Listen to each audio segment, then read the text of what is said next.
بسم الله الرحمن الرحيم.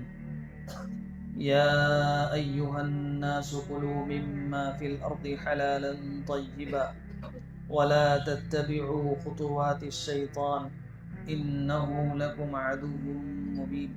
إنما يأمركم بالسوء والفحشاء وأن تقولوا على الله ما لا تعلمون. وإذا قيل لهم اتبعوا ما أنزل الله قالوا بل نتبع ما ألفينا عليه آباءنا أولو كان آباؤهم لا يعقلون شيئا ولا يهتدون. ومثل الذين كفروا كمثل الذي ينعق بما لا يسمع إلا دعاء ونداء صم بكم عمي فهم لا يعقلون. يا أيها الذين آمنوا كلوا من طيبات ما رزقناكم واشكروا لله إن كنتم إياه تعبدون. إنما حرم عليكم الميتة والدم ولحم الخنزير وما أهل به لغير الله فمن اضطر غير باغ ولا عاد فلا إثم عليه إن الله غفور رحيم. إن الذين يكتمون ما أنزل الله من الكتاب ويشترون به ثمنا قليلا أولئك ما يأكلون في بطونهم إلا النار ولا يكلمهم الله يوم القيامة ولا يزكيهم ولهم عذاب أليم.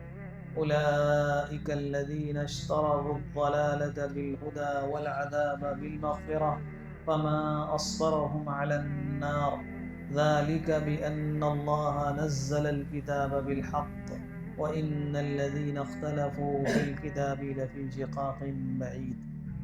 صدق الله العظيم. سبحان ربك رب العزة عما يصفون وسلام على المرسلين والحمد لله رب العالمين. اللهم صل على سيدنا محمد وعلى آل سيدنا محمد وبارك وسلم. یہ سورہ بقرہ کا 21واں رکوع ہے جو آیت نمبر 168 سے 176 تک کی آیات پر مشتمل ہے۔ ان آیات میں اللہ تبارک و تعالی نے جو باتیں ارشاد فرمائی وہ آج کے ہمارے معاشرے سے بہت زیادہ متعلق ہے۔ مکہ کے لوگوں نے بعض چیزوں کو حلال کر رکھا تھا اور بعض چیزوں کو حرام کر رکھا تھا۔ مکہ کے جو کفار اور مشرکین تھے، بعض وہ چیزیں جن کے کھانے کا، جن کے استعمال کرنے کا اللہ نے حکم دیا تھا، اجازت دی تھی کہ یہ چیزیں تمہارے لیے حلال ہیں، اس کو تو اپنے اوپر ان لوگوں نے حرام کر رکھا تھا، اس کو استعمال نہیں کرتے تھے۔ اور بعض چیزیں جو اللہ نے حرام قرار دی تھیں اس کو حلال کر رکھا تھا اور اس کے مطابق اس کو استعمال کرتے تھے حلال کر کے۔ تو حلال کو حرام اور حرام کو حلال کر رکھا تھا، ناجائز کو جائز، جائز کو ناجائز کر رکھا تھا۔ جب ان سے پوچھا جاتا تھا کہ بھائی تم ایسا کیوں کرتے ہو، تو وہ کہتے تھے کہ ہم نے تو اپنے خاندان میں یہی ہوتا ہوا دیکھتے ہوئے ہمارے باپ دادا اسی طرح کرتے تھے، وہ ان چیزوں کو استعمال نہیں کرتے تھے تو ہم بھی استعمال نہیں کریں گے، اور وہ ان چیزوں کو استعمال کرتے تھے تو ہم استعمال کریں گے۔ اور جو ان کے اس زمانے میں جن کو اہل علم سمجھا جاتا تھا، یعنی بنی اسرائیل کے جو علماء تھے، یہود کے جو علماء، جن کے بارے میں یہ سمجھا جاتا تھا کہ آسمانی کتاب کا علم ان کے پاس ہے، وہ بھی صحیح بات لوگوں کو نہیں بتاتے تھے، اس لیے کہ اگر وہ حق بتا دیں گے تو جو عوام ان کو نذرانے پیش کرتی تھی، تحفے پیش کرتی تھی، ہدایہ پیش کرتی تھی، وہ بند ہو جائیں گے۔ تو اپنے تھوڑے سے فائدے کے لیے صحیح بات اپنی عوام کو وہ نہیں بتاتے تھے۔ آج بالکل یہی صورتحال ہمارے معاشرے کی بھی ہے۔ ہم لوگ بہت سے کام شریعت میں جن کے کرنے کی اجازت دی گئی ہے، جو جائز ہیں، وہ نہیں کرتے۔ کس لیے؟ ہمارے خاندان میں، ہماری برادری میں، ہمارے باپ دادا سے یہی ہوتا چلا آ رہا ہے۔ مثال کے طور پہ ایسے بہت سی چیزیں ہیں، سب جگہ الگ الگ ہیں۔ بعض مہینوں میں لوگ نکاح اور شادی بیاہ کو منحوس سمجھتے ہیں کہ ان مہینوں میں ان تاریخوں میں ہم اپنے یہاں نکاح اور شادی بیاہ نہیں کریں گے۔ کیوں نہیں کریں گے؟ بس ہمارے خاندان میں ہوتا چلا آ رہا ہے، ہمارے باپ دادا سے ایسے ہوتا چلا آ رہا ہے، ہم بھی نہیں کریں گے۔ حالانکہ شریعت نے ایسی کوئی پابندی نہیں لگائی، اللہ کی طرف سے منع نہیں ہے کہ ان مہینوں میں نکاح مت کرو، لیکن خود سے خاندانی رسم و رواج کی وجہ سے ایسا ہوتا چلا آ رہا ہے۔ اسی طرح بعض لوگوں کے یہاں بعض رشتہ داریوں میں نکاح نہیں کرتے، قریبی رشتہ داریوں میں نکاح نہیں کرتے، ماموں کی بیٹی سے شادی نہیں کرتے، چچا زاد بھائی بہن ہیں آپس میں ان کا نکاح ہو سکتا ہے، نہیں کرتے۔ کیوں؟ کہتے بھائی ہمارے خاندان میں ایسا نہیں ہوتا ہے، ہماری برادری میں ایسا نہیں ہوتا ہے۔ تو ہر خاندان میں، ہر برادری میں، ہر فیملی میں کچھ ایسے کام ہوتے ہیں کہ لوگ ان پر عمل کرنا اتنا ضروری سمجھتے ہیں کہ اگر ہم نے یہ نہیں کیا تو ہمارا پورا جو خاندانی نظام چلا رہا ہے وہ چوپٹ ہو جائے گا۔ حالانکہ شریعت نے اس تعلق سے کوئی حکم نہیں دیا، بس ایک خاندانی رواج چلا آ رہا ہے، اس کو باقی رکھنے کے لیے لوگ شریعت کے حکم کو نظر انداز کرتے ہیں۔ یہ مسلمانوں میں ہو رہا ہے۔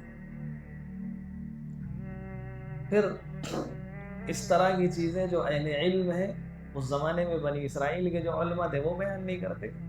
آج بھی جہاں جہاں اس طرح کی چیزیں ذرا زیادہ ہوتی ہیں وہاں ان کے علماء یہ بات ان کو بتاتے نہیں، اس لیے اگر بتا دیں گے تو ہمارا جو سارا معاملہ ہے وہ سب بند ہو جائے گا۔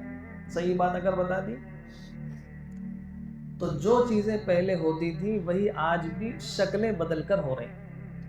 اللہ پاک نے اسی کا علاج فرمایا کہ جب ہم نے دین کو اپنا، اسلام کو اپنا دین قبول کر لیا، اللہ کو رب مان لیا اور حضرت نبی کریم صلی اللہ علیہ وسلم کو رسول مان لیا، اب اس ماننے کا مطلب یہ ہے کہ اب جو ان کی طرف سے حکم ہو اس پر عمل کرنا ہے، چاہے ہمارے خاندان کے سارے رسم و رواج ٹوٹ جائیں، لیکن جو اللہ کی طرف سے حکم ہے وہ اسی پر چلیں۔ اس کا نام ہے دین۔ اور ہم سب یہاں جمع ہیں، قرآن سننے آئے ہیں، تو ہم تو کم سے کم یہ ارادہ کر لیں کہ ہم انشاءاللہ اپنے سارے کام شریعت اور سنت کے مطابق کریں۔ ہم اپنے کسی کام میں اپنے خاندانی رسم و رواج کو، باپ دادا سے کیا ہوتا چلا رہا ہے، کچھ نہیں دیکھیں۔ اپنے ہر کام صحیح اہل علم علماء سے معلوم کر کے اس کے مطابق انجام دیں، بس۔ اللہ تعالیٰ ارشاد فرماتے ہیں یا ایھا الناس کلوا مما فی الارض حلالا طیبا، اے انسانوں جو چیزیں ہم نے زمین میں تمہارے لیے حلال اور پاکیزہ بنائی ہیں ان کو استعمال کرو، ان کو کھاؤ۔ اس لیے کہ انہوں نے بعض جانوروں کو جو اللہ کی طرف سے حلال تھے اس کو حرام کر رکھا تھا، اس کو استعمال نہیں کرتے تھے مکہ کے مشرکین اور کافر۔ اللہ نے فرمایا جو چیزیں ہم نے حلال کی ان کو استعمال کرو، اپنے اوپر حرام مت کرو۔ وَلَا تَتَّبِعُوا خُطُوَاتِ الشَّيْطَانِ، اور شیطان کے نقش قدم کی پیروی مت کرو۔ یعنی یہ جو تمہیں سمجھ میں آ رہا ہے کہ ہمارے خاندان سے ہوگی، خاندان نہیں، دراصل یہ شیطان سکھاتا ہے، یہ شیطان تم سے گناہ کراتا ہے۔ اللہ کی شریعت سے، اللہ کے راستے سے جو ہٹاتا ہے وہ شیطان ہٹاتا ہے، تو شیطان کی پیروی مت کرو۔ اِنَّهُ لَكُمْ عَدُوٌّ مُّبِينٌ، کیوں؟ اس لیے کہ شیطان تمہارا کھلا ہوا دشمن ہے۔ یہاں فرمایا سب سے پہلے تو آیت میں یا ایھا الناس، نماز پڑھنا ہے آپ کو، اوپر پڑھ لیجیے، آپ کو بھی راحت رہے گی، مجھے بھی راحت رہے گی۔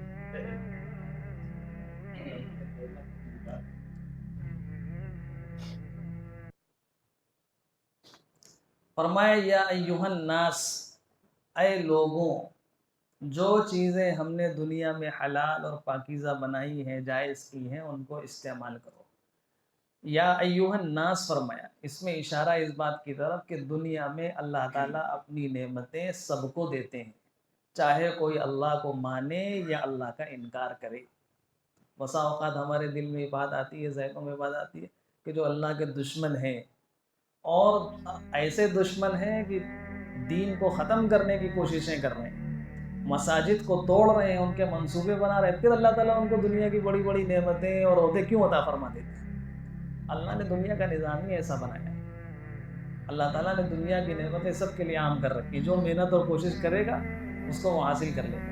فرمایا یا ایھا الناس کلوا مما فی الارض حلالا طیبا، 2 باتیں فرمائی، دنیا میں جو نعمتیں ہیں وہ حلال ہوں اور طیب ہوں، یہ 2 شرطوں کے ساتھ جو نعمتیں اللہ کی ملے ان کو استعمال کرو۔ حلال کا مطلب اللہ نے ان کے جائز ہونے کو، ان کے استعمال کرنے کی اللہ نے اجازت دی ہو، وہ چیزیں ہوتی ہیں حلال، اللہ کی طرف سے اجازت ہے۔ اور طیب کا مطلب یہ ہے کہ اس کو جائز طریقے پر حاصل بھی کیا گیا ہو۔ مثال کے طور پہ بکری کا گوشت ہے، اللہ کی طرف سے اجازت ہے، اس کو استعمال کر سکتے ہیں، حلال ہے بکری کا گوشت تو حلال ہو، اس کے ساتھ طیب بھی ہو، یعنی ایسا نہ ہو کہ کسی کی چوری کر کے بکری لے آئے اور اس کو کھا لیا، حلال تو ہے لیکن طیب نہیں ہے، پاک نہیں ہے، اب اس کا کھانا جائز نہیں ہے۔ حلال بھی ہو، طیب بھی ہو، اللہ کی طرف سے اس کو استعمال کرنے کی اجازت بھی ہو اور جائز طریقے سے اس چیز کو حاصل بھی کیا گیا ہو۔ یہ 2 باتیں جس چیز میں ہوں گی، ان 2 شرطوں کے ساتھ جو نعمتیں اللہ کی حاصل ہوں ان کو استعمال کر سکتا ہے انسان۔ وَلَا تَتَّبِعُوا خُطُوَاتِ الشَّيْطَانِ، اور شیطان کے نقش قدم کی پیروی مت کرو، کیوں؟ إِنَّهُ لَكُمْ عَدُوٌّ مُّبِينٌ، کہ جو شیطان ہے اس کی بات کیوں نہ مانو؟ اس لیے کہ شیطان تمہارا دشمن ہے، اور کیسا دشمن ہے؟ مبین، کھلا ہوا دشمن، یعنی اس نے کھل کر اپنی دشمنی کا اظہار کیا کہ ہم تمہارے دشمن ہیں۔ اپنے دشمن کی بات ماننا یہ عقل مندی کی بات نہیں۔ تو شریعت کے حکم کے خلاف انسان جب بھی کچھ کرتا ہے تو وہ دراصل شیطان کی بات مان رہا ہوتا ہے۔ تو شیطان کی پیروی مت کرو، شیطان کی بات مت مانو، وہ تمہارا کھلا ہوا دشمن ہے۔ اور یہ موٹی سی عقل رکھنے والا انسان بھی بات سمجھتا ہے کہ اپنے دشمن کے بتائے ہوئے کام پر عمل نہیں کرتا، اس لیے کہ دشمن کو نقصان ہی پہنچانا چاہیے، وہ کبھی فائدہ پہنچانا نہیں چاہتا، وہ ہمیشہ چاہے گا کہ اس کو نقصان پہنچ جائے۔ ایک تفسیر کی کتاب ہے مشہور، اس میں ایک واقعہ لکھا ہے کہ ایک صاحب تھے بڑے نیک دیندار، ایک مرتبہ دوپہر میں کسی دیوار کے سائے میں قیلولہ کرنے کے لیے لیٹے تو اچانک کسی نے آ کر اٹھایا کہ جلدی اٹھو، بھاگو یہاں سے، دیوار گر رہی۔ تو وہ جلدی سے اٹھے، وہاں سے ہٹے، فوراً دیوار گر گئی۔ تو انہوں نے اس کا شکریہ ادا کیا کہ بھائی تم نے میری جان بچا لی، میں لیٹا رہتا تو یہاں مر جاتا، دیوار گر گئی، آپ کون ہیں؟ فرشتے بن کر آ گئے، تعارف تو کرا دیجیے اپنا۔ تو کہا رہے جاؤ، ہم نے بچا لیا۔ وہ پیچھے پڑ گئے، نہیں تعارف تو کرائیے۔ تو کہا کہ میں شیطان ہوں۔ ارے یہ شیطان کب سے بچانے لگا انسانوں کو؟ تو نقصان پہنچاتا ہے، تو کب سے بچانے لگا؟ اس نے کہا اصل میں بات یہ ہم نے اس لیے بچایا کہ اگر تم یہاں لیٹے لیٹے دیوار گر کر مر جاتے تو شہادت کا درجہ پا لیتے، میں نہیں چاہتا کوئی انسان شہادت کا درجہ حاصل کرے۔ یعنی ایسا دشمن ہے، کھلا ہوا دشمن، انہ لکم عدو مبین، وہ ہمیشہ دشمنی ہی کے کام کرتا ہے۔ انما یأمرکم بالسوء والفحشاء وان تقولوا علی اللہ ما لا تعلمون، اور شیطان کے راستے پر کیوں نہ چلو؟ اس لیے کہ شیطان تمہارا دشمن بھی ہے اور تمہیں برائی اور بے حیائی کے کاموں کا حکم بھی کرتا ہے کہ برائی کے کام کرو، بے حیائی کے کام کرو، اس کا حکم بھی کرتا ہے شیطان تم سے۔ اور عربی زبان میں لفظ انما جب کہیں لگ جاتا ہے تو اس کا مطلب یہ ہوتا ہے کہ صرف اور صرف وہ برائی ہی کا حکم کرتا ہے، کبھی خیر اور اچھی چیزوں کا حکم شیطان نہیں کرے گا۔ جب بھی حکم کرے گا، جب بھی کوئی بات سجھائے گا تو بری چیزوں کی یا بے حیائی کے کاموں کے کو ہی سجھائے گا۔ بعض بزرگوں کی کتابوں میں ایسے واقعات لکھے ہیں کہ شیطان نے اچھائی کا بھی حکم کیا۔ فضائل اعمال میں حضرت شیخ الحدیث صاحب نے واقعہ لکھا ہے، ایک بزرگ تہجد کے موقع پر ان کو کسی نے آ کر پیر دبایا، اٹھایا کہ اٹھیے تہجد کا وقت ہو گیا، نماز پڑھ لی۔ تو وہ اٹھے، پوچھا تو کہاں آ گیا گھر پہ میرے؟ تو کہا میں شیطان ہوں۔ تو کہ یہ شیطان تہجد میں کب سے اٹھانے لگا؟ کہنے لگے کل میں نے آپ کو سلا دیا تھا، تہجد میں اٹھنے نہیں دیا تھا۔ اور آپ نے جب تہجد چھوٹ گئی اس کے افسوس میں جتنا اللہ سے توبہ اور استغفار کیا تو اس میں اتنا زیادہ اجر مل گیا جتنا تہجد میں بھی نہ ملتا. تو آپ تہجد ہی پڑھتے رہیے وہی صحیح. تو اگر وہ اچھے کاموں کا حکم بھی کرتا ہے اس کے پیچھے بھی کوئی نہ کوئی اس کا شر کا مقصد ہوتا ہے کہ زیادہ نیکی نہیں کر رہے, چلو اچھا نیکی کا شوقی کرنا ہی ہے تو چھوٹی نیکی میں لگا دیں, یہ کر لو, اچھا یہ بڑا کام نہ کرو, یہ کر لو. تو ہمیشہ وہ خیر کا, کبھی اچھائی کا, بھلائی کا مشورہ نہیں دے گا. اس لیے جب ایسا دشمن ہے تو بس اس سے بچ کر دوسری راہ پہ انسان شریعت کی, سنت کی سیدھی راستے پر چلے. وَإِذَا قِيلَ لَهُمُ اتَّبِعُوا مَا أَنزَلَ اللَّهُ قَالُوا بَلْ نَتَّبِعُ مَا أَلْفَيْنَا عَلَيْهِ آبَاءَنَا أَوَلَوْ كَانَ آبَاؤُهُمْ لَا يَعْقِلُونَ شَيْئًا وَلَا يَهْتَدُونَ. اب جب لوگوں سے کہا جاتا ہے کہ بھائی تم نے یہ جانوروں کو اپنے اوپر حرام کیوں کر لیا ہے, تو اللہ نے حلال کیے تھے, یا ہم لوگ اپنے معاشرے میں کہیں کہ تم ان رسم و رواج میں کیوں پڑے ہو, اس کو چھوڑ دو. تو کیا جواب ہوتا ہے؟ ہمارے خاندان میں یہی ہوتا چلا آ رہا ہے. وہ بھی یہی جواب دیتے تھے جب ان سے کہا جاتا تھا کہ اللہ نے جو شریعت نازل کی ہے, جو قرآن نازل کیا, اس کے مطابق زندگی گزارو, اس کی اتباع اور پیروی کرو. تو وہ کہتے تھے ہم تو وہی مانیں گے جو ہمارے باپ دادا کرتے ہوئے آ رہے تھے, بس اس سے ہم ہٹیں گے. اور یہ ہمارے یہاں بہت زیادہ ہے. اللہ پاک ہم سب کو صحیح راستے پر چلنے کی توفیق عطا فرمائے. یہ شیطان کے راستے پر چل, جو یہ کہے کہ ہمارے خاندان میں یہ ہوتا چلا رہا ہے ہم بھی کریں گے, تو بس وہ سمجھ لے کہ وہ شیطان کے راستے پر پڑ گیا. فرمایا اولو کان آباؤہم لا یعقلون شیئا ولا یہتدون. باپ دادا کے راستے پر چلو گے, چاہے باپ دادا سمجھ نہ رکھتے ہوں یا ان کو ہدایت نہ ملی ہو سیدھے راستے کی, دین پر چلنے کی, تب بھی انہیں کی بات مانو.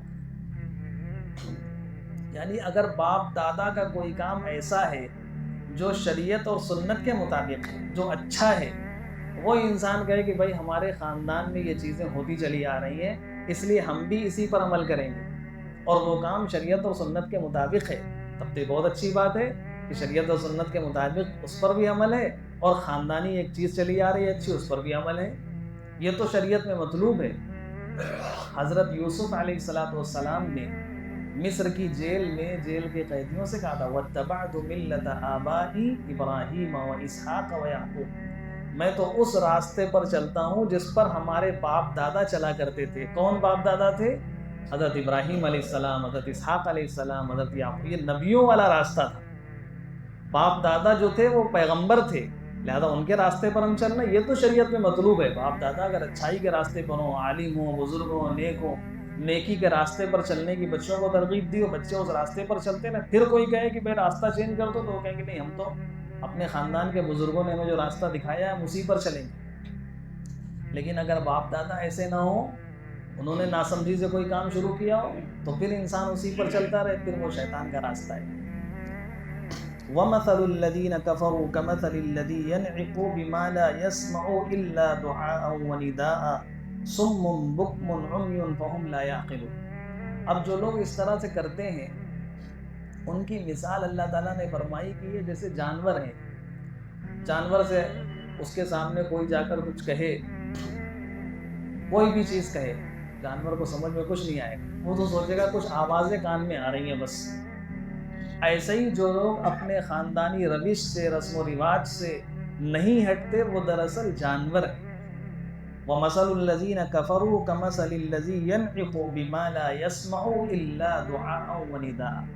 جیسے جانور ہوتا ہے کچھ نہیں سنتا, اس کو صرف چیخ و پکار کی آواز آتی ہے, کوئی اس کے سامنے کچھ بھی کہتا رہے, چاہے جتنی زور سے کہے, پھر بھی جانور سمجھتا نہیں, اس لیے کہ وہ عقل نہیں رکھتا, سمجھنے کی صلاحیت نہیں رکھتا.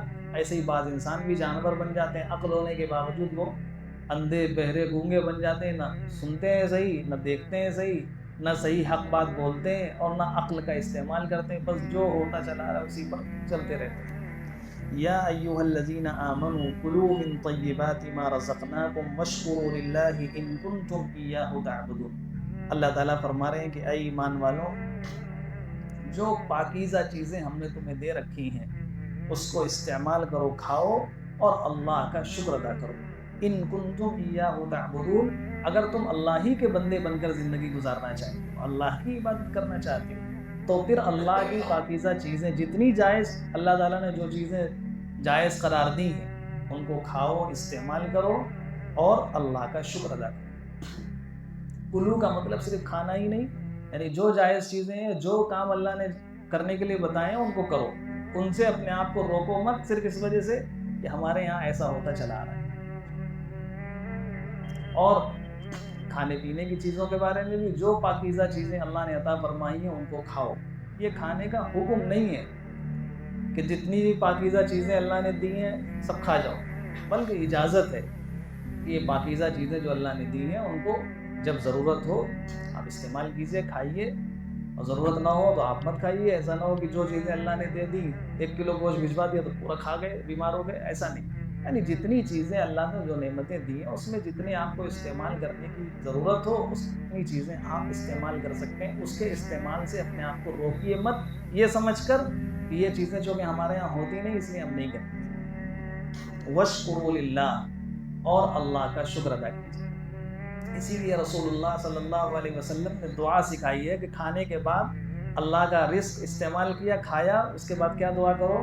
الحمدللہ الذی اطعمنا وسقانا وجعلنا مسلمین، تمام تعریفیں اللہ کے لیے جس نے ہمیں کھلایا پلایا مسلمان کر دیا۔ تو یہ اسی آیت کی روشنی میں رسول اللہ صلی اللہ علیہ وسلم نے دعا سکھائی کہ جب کوئی اللہ کا رزق کھاؤ تو اللہ کا شکر ادا کرو، واشکروا للہ، اللہ کا شکر ادا کرو۔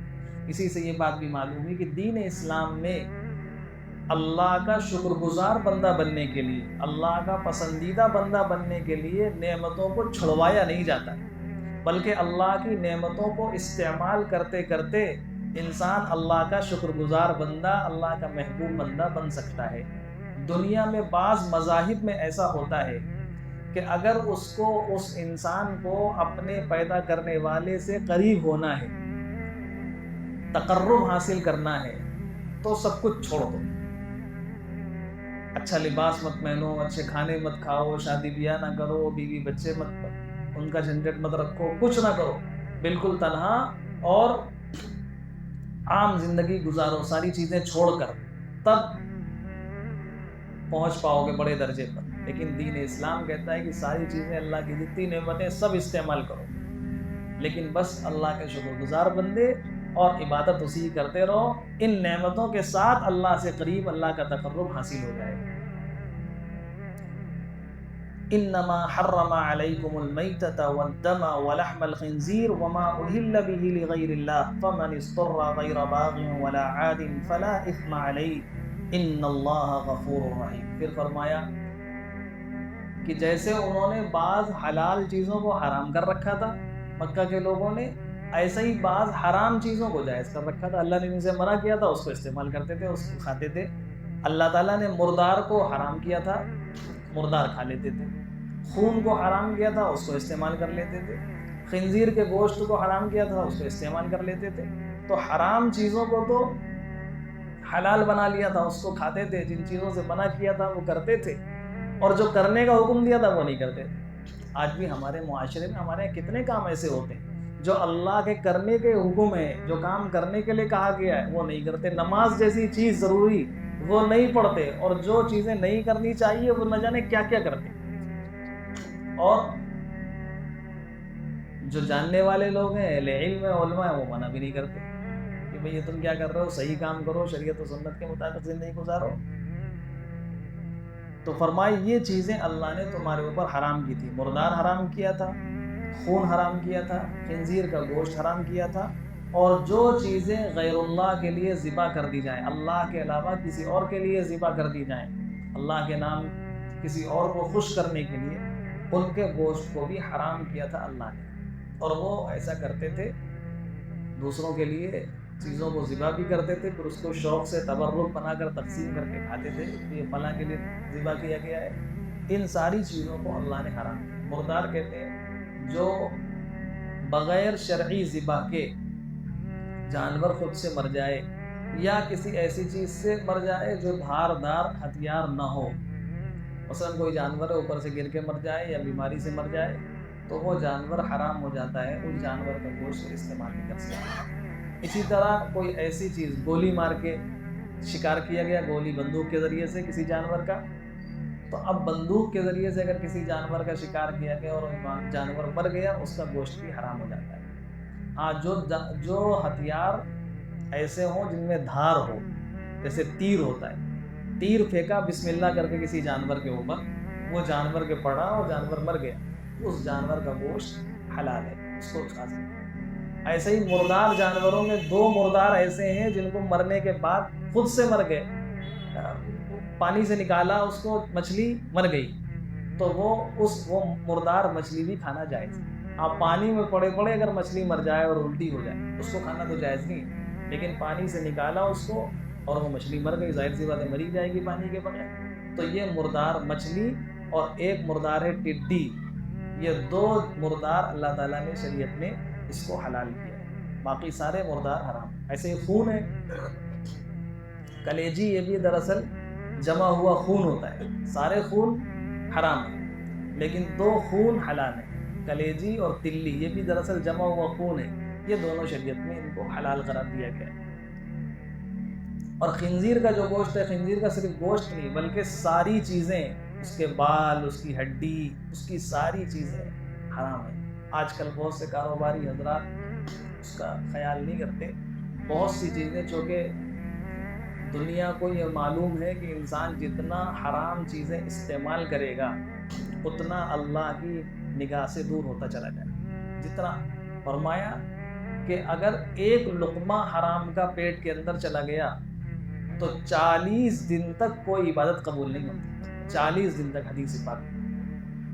ایک صحابی بڑے درجے کے حضرت سعد بن ابی وقاص رضی اللہ تعالیٰ عنہ، انہوں نے ایک موقع پر عرض کیا، یا رسول اللہ صلی اللہ علیہ وسلم، میرے لیے دعا کر دیجئے کہ میں مستجاب الدعوات ہو جاؤں۔ مستجاب الدعوہ کہتے ہیں شریعت میں ایسا انسان جو اللہ سے جو دعا مانگے اللہ تعالیٰ اس کی دعا قبول کرے، ہاتھ اٹھائے اللہ قبول کرے۔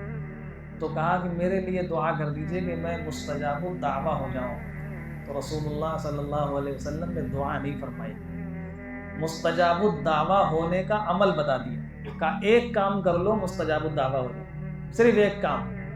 اور یہ صرف انہی سے نہیں بتایا بلکہ قیامت تک آنے والے اپنے ہر امتی کو یہ پیغام کہ جو یہ ایک کام کر لے گا وہ مستجاب الدعوہ ہو جائے گا۔ آپ لوگوں کو ہونا ہے مستجاب الدعوہ، جو دعا مانگے قبول کر لیں اللہ تعالیٰ، ایک کام بس۔ کیا فرمایا؟ کہا اپنی روزی کو حلال اور پاکیزہ کر لو، مستجاب الدعوہ ہو جائے، اپنی روزی کو حلال اور پاکیزہ کر لو، مستجاب الدعوہ ہو جاؤ۔ پھر فرمایا والذی نفسی محمد بیدی، قسم کھائی کہ محمد کی جان جس کے قبضے میں ہے، اس ذات کی قسم، یعنی اللہ کی قسم، کہ ایک حرام لقمہ اگر پیٹ میں چلا جاتا ہے تو اس کی نحوست سے 40 دن تک کوئی عبادت قبول نہیں ہوتی، اور جو گوشت حرام سے پلا بڑا ہو وہ جہنم میں جانے ہی کا مستحق۔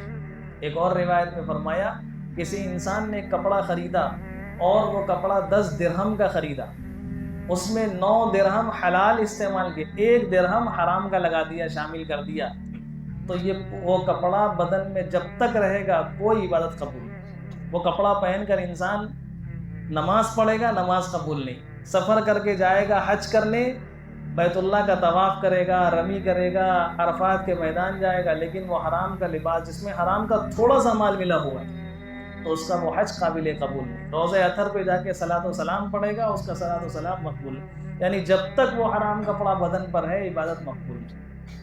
اتنی اہمیت ہے شریعت میں حلال کمانے کی اور حلال کے استعمال کرنے کی۔ حرام مال کسی کا چھین کر کھا لینا صرف یہی حرام نہیں ہے، بہت سی چیزیں ایسی ہیں جن کو ہمیں پتہ ہی نہیں کہ یہ بھی شریعت میں حرام اور مشتبہ اور مشکوک ہو جاتی ہے۔ ایک ملازم کسی جگہ ملازمت کر رہا ہے، اگر وہ اپنی ملازمت کے اوقات کو جس کام کے لیے اس کو ملازم بنایا گیا وہ کام نہ کرے، دوسرے کام کرنے لگے، تو وہ اب اس کی جو تنخواہ لے رہا ہے وہ چونکہ اس کام کی نہیں ملی اس نے اپنے دوسرے کام کر لیے۔ ہم لوگ پڑھنے پڑھانے میں لگے، مثال کے طور پہ بچے پڑھنے آئے ہمارے پاس اور ہم اتنی دیر موبائل چلاتے رہے، بچوں کا سنا نہیں، بچوں کے اوپر توجہ نہیں دی۔ اب جو تنخواہ ہمیں مل رہی ہے وہ تنخواہ اب ہمارے لیے اس کو استعمال کرنا اتنی دیر کی جائز نہیں، اگر ہم نے اس کو ملا دیا تو باقی جو جائز ہوں گی وہ بھی گڑبڑ ہو جائیں گی۔ تو صرف شریعت میں یہی نہیں کہ کسی کا چھین لیا وہی حرام، بہت سی ایسی چیزیں ہمیں احساس ہی نہیں ہوتا کہ یہ بھی حرام اور ناپاک ہماری چیزوں میں مل گیا۔ تو تو اس سے بہت زیادہ احتیاط کرنا چاہیے. حلال مال انسان جتنا کھائے گا اتنا اللہ کا محبوب اور مقرب بندہ بنتا جائے گا. بس ایک کام فرمایا ہے، ایک کام کر لو، حلال اور پاکیزہ اپنے روزی کر لو، مستجاب الدعوہ ہو جاؤ. تو یہ جتنی حرام چیزیں ہیں اس سے شریعت نے بہت زیادہ منع کیا ہے. لیکن کبھی کبھی ایسی ضرورت پڑتی ہے کہ انسان کے پاس حلال ہے ہی نہیں، صرف حرام ہے، اور اگر اس حرام کو استعمال نہیں کیا تو جان چلی جائے گی. تو اب ایسے موقع پر شریعت جان بچانے کے لیے کہتی ہے کہ حرام چیز کا استعمال کر لو، لیکن کتنا؟ جتنی اتنا ہی جس سے جان بچ سکے. بس شوق اور رغبت سے مت کھاؤ، اور اتنا زیادہ مت کھاؤ کہ ضرورت سے زیادہ کھا لو. اتنا کھاؤ جس سے جان بچ جائے. کچھ نہیں ہے، پیاس بہت شدت کی لگ رہی ہے اور صرف شراب موجود ہے. شراب حرام ہے، لیکن پیاس اتنی شدت کی ہے کہ اگر پانی نہیں ملا تو جان جانے کا خطرہ ہے، جان جا سکتی ہے. اب جان بچانا زیادہ ضروری ہے. لہذا ایسے موقع پر شریعت کہتی ہے کہ بس اتنی شراب پی لو جس سے جان بچ جائے، پیاس بچ جائے. اور شوق اور رغبت سے نہ پیو، مزے لے کر مت پیو. اب ایسے موقع پر کسی کی جان جا رہی ہو اور اس سے کہا جائے کہ یہ شراب ہے، بس اتنی ہی پینا جس سے جان بچ جائے، اور شوق اور رغبت کے ساتھ نہ پینا. تو شوق اور رغبت تو خیر انسان چھوڑ سکتا ہے، لیکن ایسے موقع پر اس کا لحاظ رکھنا کہ کتنے سے جان بچے گی یہ بہت مشکل ہے. کہ ایک گھونٹ سے جان بچے گی، 2 گھونٹ سے پیاس زیادہ لگ رہی، تھوڑا زیادہ چلا گیا، حلق میں اتر گیا. تو اللہ نے فرمایا اگر ایسا ہو جائے، ان اللہ غفور الرحیم، اللہ بہت زیادہ معاف کرنے والا ہے، رحم کرنے والا ہے. فرمایا فمن اضطر غیر باغ ولا عاد فلا اثم علیہ، اور جو کوئی مجبور ہو جائے، مضطر ہو جائے، جان جانے کا خطرہ ہو، تو پھر ایسے موقع پر اس کو یا کوئی انسان مجبور کر دے، لگا دے کہ بھئی حرام یہ شراب پیو نہیں تو گولی مار دے. ایسے موقع پر بھی اپنی جان بچانے کے لیے اس حرام چیز کو استعمال کرنا جائز ہو جائے گا. ان اللہ غفور الرحیم، اللہ تعالیٰ بہت زیادہ معاف کرنے والے، بڑے رحم کرنے والے ہیں. ان الذین یکتمون ما انزل اللہ من الکتاب ویشترون به ثمنا قلیلا. اب فرمایا ایسا ہوتا ہے معاشرے میں، جو حرام ہے، جو چیزیں شریعت میں منع کی ہوئی ہیں، ان کو لوگوں عوام سے بتاتے نہیں، اس لیے کہ اگر بتا دیا تو ہمیں جو نظرانے، جو چیزیں دنیا کی تھوڑا سا مال و نفع مل رہا ہے وہ ملے گا نہیں. آج بھی ایسے لوگ ہیں. فرمایا جو لوگ ایسا کرتے ہیں، ان الذین یکتمون ما انزل اللہ، وہ لوگ جو چھپاتے ہیں اللہ کی نازل کی ہوئی کتاب اور شریعت میں جو چیزیں ان کو چھپا لیتے ہیں، وہ صحیح بات اپنی عوام کو نہیں بتاتے. کیوں نہیں بتاتے؟ وَيَشْتَرُونَ بِهِ ثَمَنًا قَلِيلًا، تھوڑے سے نفع کو حاصل کرنے، کچھ نذرانہ مل جائے، کچھ ہدیہ مل جائے، بس اس کے لیے صحیح باتیں اپنے لوگوں سے نہیں بتاتے.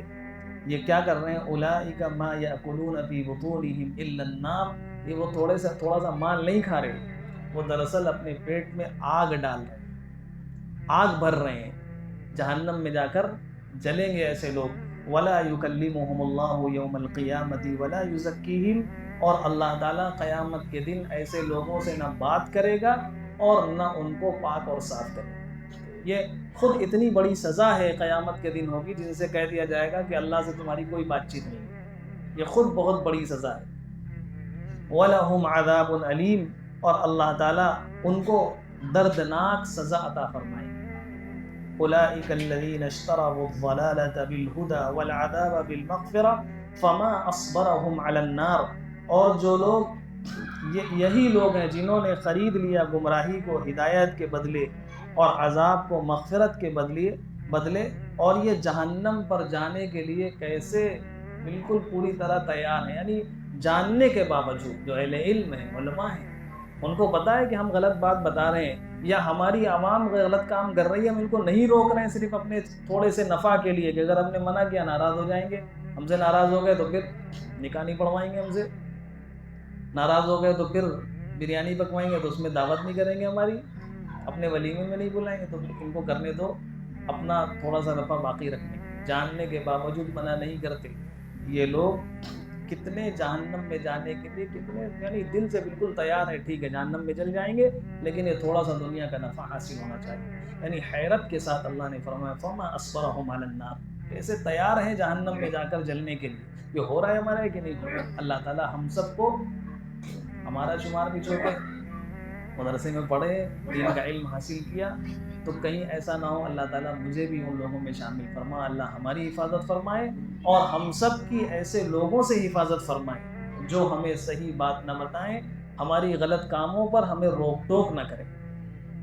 ذَلِكَ بِأَنَّ اللَّهَ نَزَّلَ الْكِتَابَ بِالْحَقِّ وَإِنَّ الَّذِينَ اخْتَلَفُوا فِي الْكِتَابِ لَفِي شِقَاقٍ بَعِيدٍ. اور یہ سزا کیوں ہوگی؟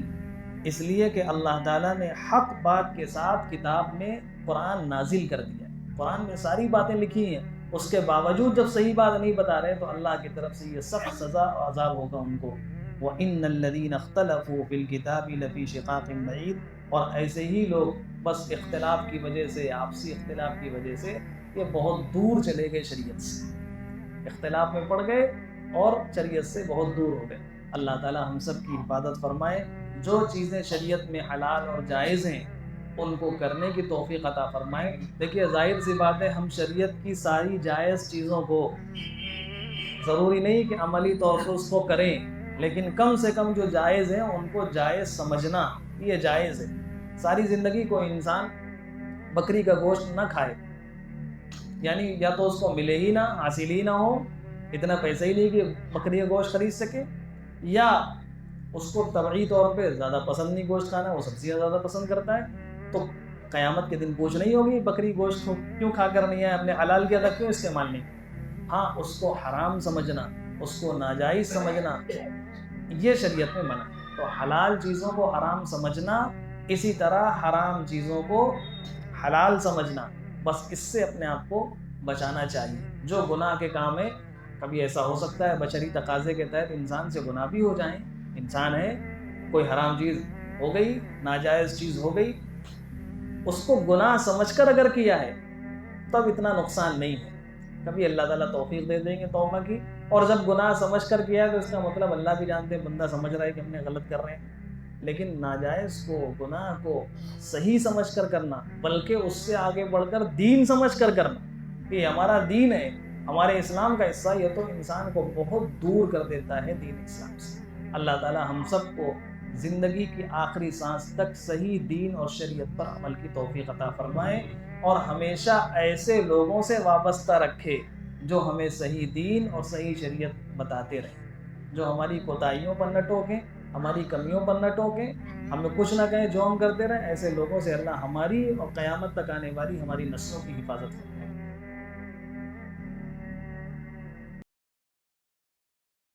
مفتی حفظ الرحمان قاسمی کے چینل کو سبسکرائب کیجیے.